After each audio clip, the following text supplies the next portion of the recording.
He was standing on the porch with a new tenant and a smug smile on his face when the black family he had recently tried to evict handed him an envelope. Inside were the documents to the house, a house that now legally belonged to them.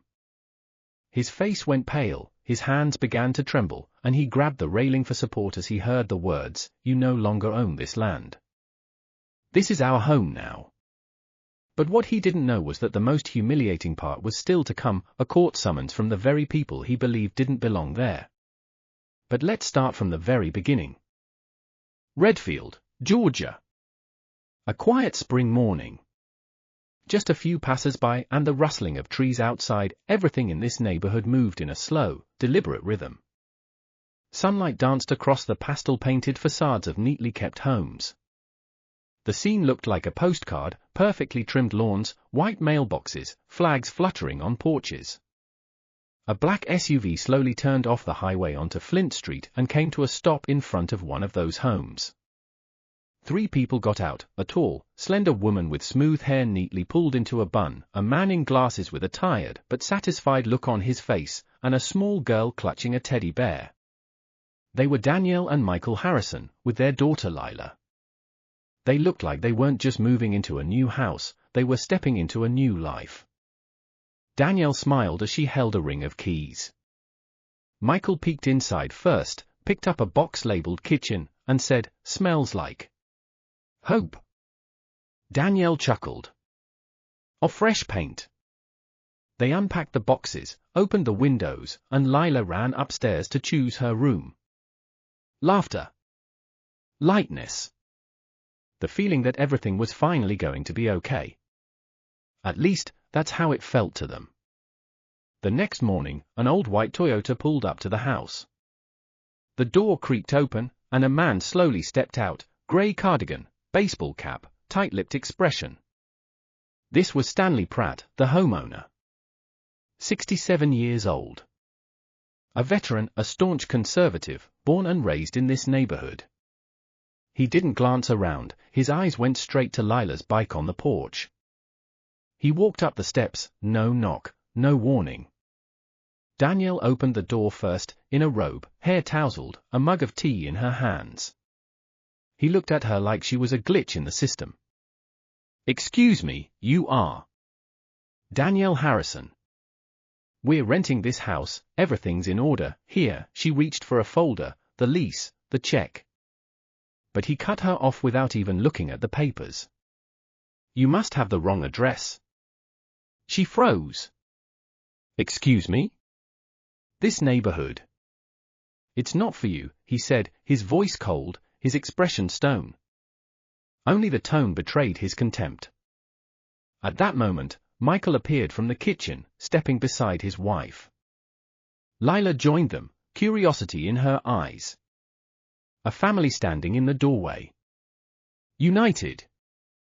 And him on the other side. "We signed a lease with you, Mr. Pratt. You rented this house to us." "Mistake. I'm canceling the lease. You need to leave by the end of the week." He spoke with the calm conviction of someone who believed the world belonged to him. "On what grounds?" "I don't need to explain. This is my house. I decide who lives here." Silence. Only the sound of a car passing in the distance. Danielle didn't respond. She just closed the door. Her lips trembled, not with fear, but with humiliation. She stood inside the home they had rented legally, with good intentions. And she'd just been pushed out. Because of her skin color. Michael met her eyes. His fists clenched. He had always believed he lived in the new America, the one where degrees, jobs, and family mattered. But reality had just reminded him that, to some people, none of that meant a thing if your skin was black. He walked deeper into the house and sat at the kitchen table. Silent. Outside, Old Man Pratt was already on the phone. "No, it's fine. I'll get rid of them soon. Just a misunderstanding." A week passed since that porch encounter. The Harrisons stayed. They didn't shout. Didn't threaten. They knew their rights. The lease was valid, the payments made. Michael contacted a lawyer who confirmed no one could evict them without a court order. Things seemed to settle down. But in Redfield, nothing ever truly settles. It just gets quieter. And more dangerous. One morning, as Danielle was getting ready for school, she found a letter in the mailbox from Stanley. No envelope. Just a folded sheet of paper. You failed to provide proof of renter's insurance. According to Clause 4.1 of the lease, this is grounds for immediate termination. Vacate the property by Friday. She read it 3 times. They had submitted the insurance to the agent. Maybe it hadn't reached the landlord, but it was a formality. Now it was a weapon. A pretext. Stanley showed up every day. Never knocked. Sometimes just stood on the sidewalk, staring into the windows. Silent. Like a sentinel. One time, he took a photo of Lila while she was drawing on the sidewalk with chalk. This is public property, he said without lowering the phone. I have the right. The neighbors, whom the Harrisons had once greeted warmly, started shutting their doors. Rumors began to circulate. Some were planted on purpose. One day, Michael saw 2 men from across the street watching him from a window. One of them pointed. They both laughed. The next morning, there was coffee spilled on the front steps. No cup, just a puddle, like a spit. Later, a note in the mailbox, this isn't Harlem. Find somewhere more fitting. And it kept going, the neighborhood officer came by 3 times in a week. Complaints of noise in the yard and suspicious behavior.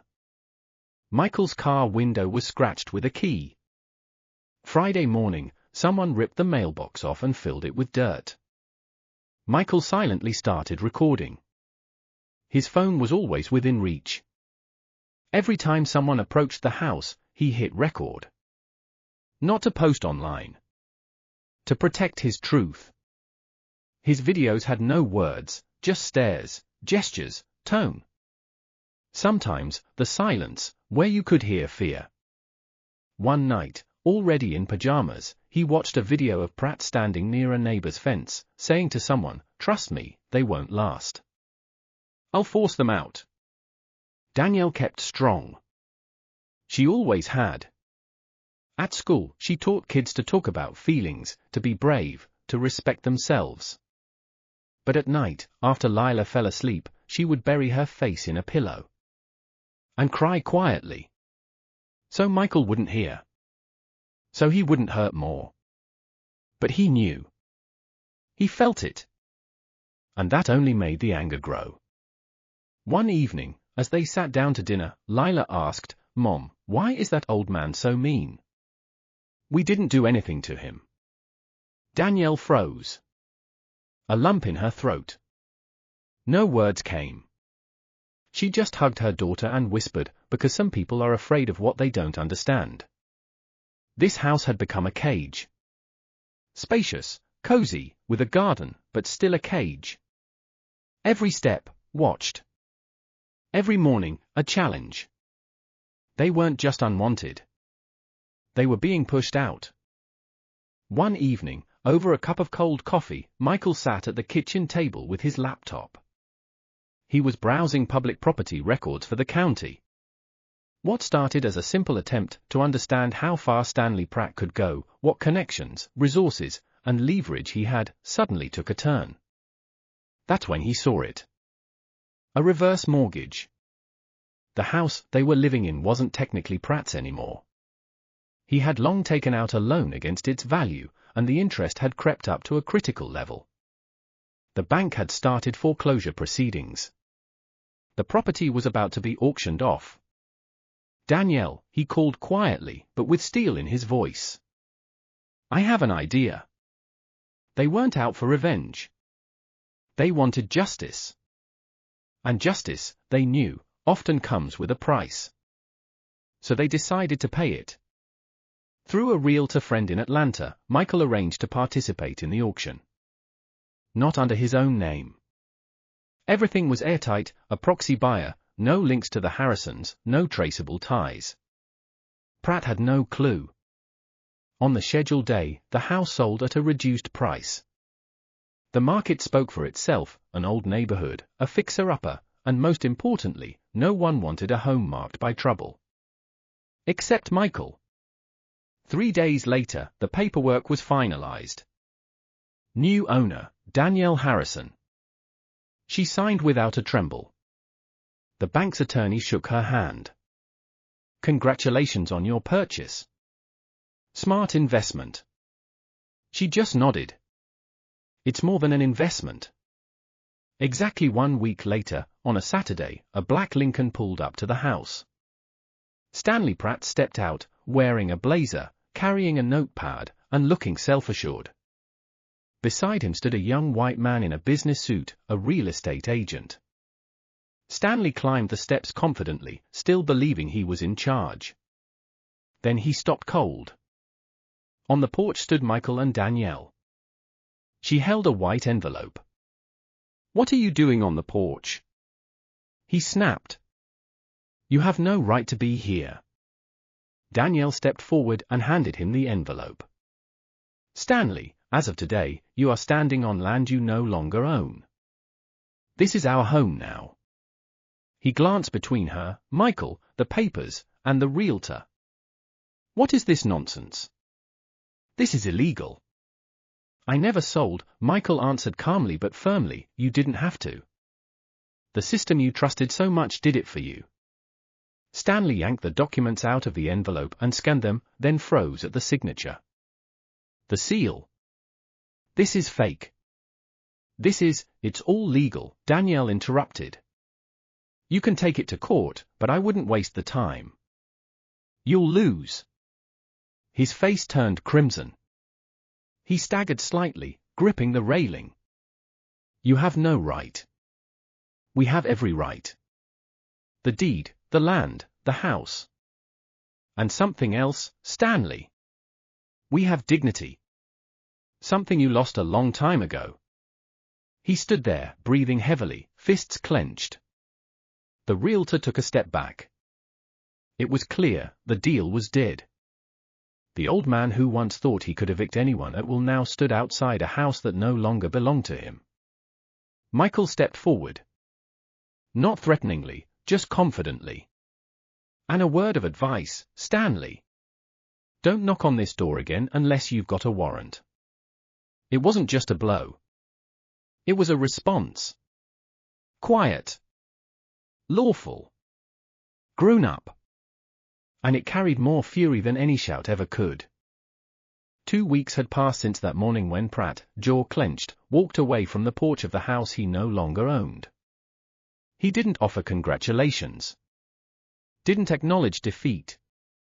He just disappeared, for a while. But Danielle and Michael knew this wasn't over. They didn't just want to win. They wanted the truth recorded publicly. They wanted the law to put a period, not a comma. Because stories like this, if left unfinished, tend to repeat themselves. The letter went out through official channels, a lawsuit for racial discrimination, invasion of privacy, and emotional distress. All the evidence had been gathered, video recordings, audio files, police complaints, text logs. What once felt like mere harassment now carried weight. The hearing took place in a modest courtroom in Glynn County. Every detail mattered. The judge, an elderly African-American woman, around 70, with a sharp gaze and calm presence, barely spoke. She just listened. Carefully. On one side, the Harrisons' attorney, quiet, confident, like a chess player who knew every piece was already in the right place. On the other, Stanley Pratt, agitated, pale, trembling. His lawyer was local and inexperienced, clearly out of his depth. Michael held Danielle's hand the entire time as the videos played, Stanley standing at the house without permission, taking photos of their daughter. The racially loaded notes. Witnesses, 3 neighbors, 2 of whom testified under oath that Pratt called them a black threat. When it was Stanley's turn to speak, he exploded, "I'm a veteran. I defended this country. This is my home, my neighborhood. They pushed me out. I'm the victim. This new world just wants to erase white men." The room fell silent. The judge leaned forward and spoke clearly, as though signing with invisible ink, "This new world, Mr. Pratt, simply demands respect. The court's ruling, pay the Harrisons $85,000 in emotional damages. Cover all legal fees. Maintain a distance of no less than 500 feet from the Harrison residence. Register the case as a precedent under racial discrimination law." Stanley never returned to Flint Street. His Lincoln was sold. Neighbors no longer looked away when passing the Harrisons. Some even brought over pies, like in an old Southern movie. "We're sorry. We were on the wrong side." But Danielle held no grudge. She held dignity. That evening, under the soft glow of the dining room light, they sat together at the table. The warm smell of fried chicken and mashed potatoes filled the home. Lila was doodling on a napkin, then suddenly looked up and quietly asked, "Mom, are we home now?" Danielle didn't answer right away. She looked at Michael. He looked back at her. Then she nodded, "Yes, baby. We're home. And this is our home. Forever."